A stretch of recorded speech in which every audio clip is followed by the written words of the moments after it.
What a stupid design. This is a Lenovo computer. I don't know what exactly the model number is. It's one of these yoga ones.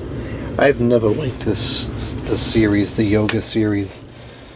In fact, I'd never even owned one until now. I always avoid them because they're kind of flimsy and the design is stupid. I don't even see where the model number is on this thing. This is an older one, probably from like 2014 maybe. I think this was like the last model that was at least somewhat acceptable. You know, it's a little bit flimsy, but it's not too bad with the cover on. Anyways, since I have the thing, I figured I'll give it a shot and try it out and see if I like it. I probably won't, but I believe it's a touchscreen model.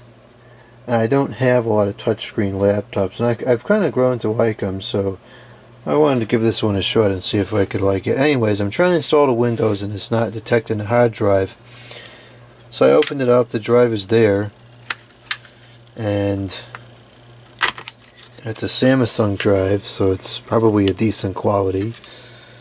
You know, I'm peeping the drive, everything seems to be just fine. And I'm looking at this design in here and I just got kind of outraged by this, because this is ridiculous.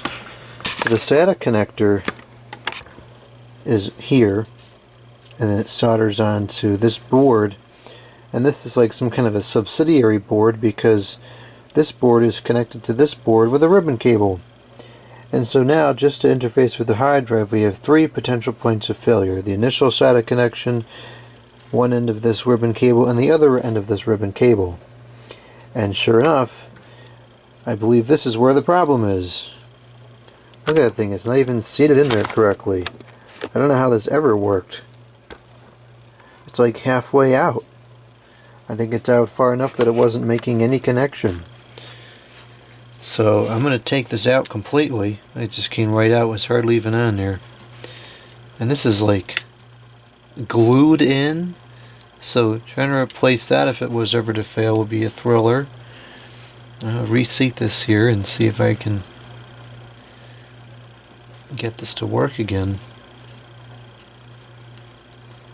Doesn't fit in there very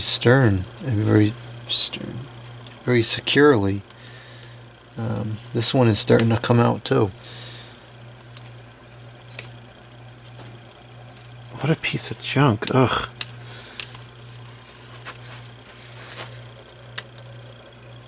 I don't know how this would have gotten like that. You know, it shouldn't be moving around.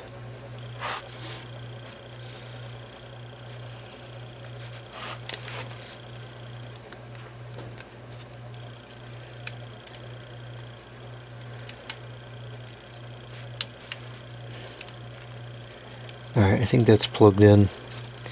These parts is too small. This is too frustrating to work with. I used to work on laptops pretty much for a living, and I had to move on because the stuff was getting too frustrating to work with. And there was other reasons too, but it's a whole different story. Alright, let's slip this back in there and see if we have... I mean, even plugging that in, it's not even touching the other wires, so that shouldn't have been an issue just from plugging it in. Unless you get somebody aggressively doing it and not paying attention, which is always a possibility in this age. Let's see if we have a hard drive now.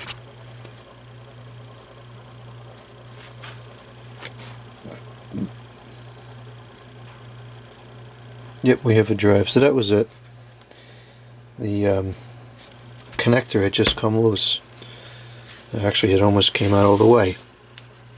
Absolutely ridiculous. I mean, there's so many other ways that they could have designed this and not added 2 extra failure points.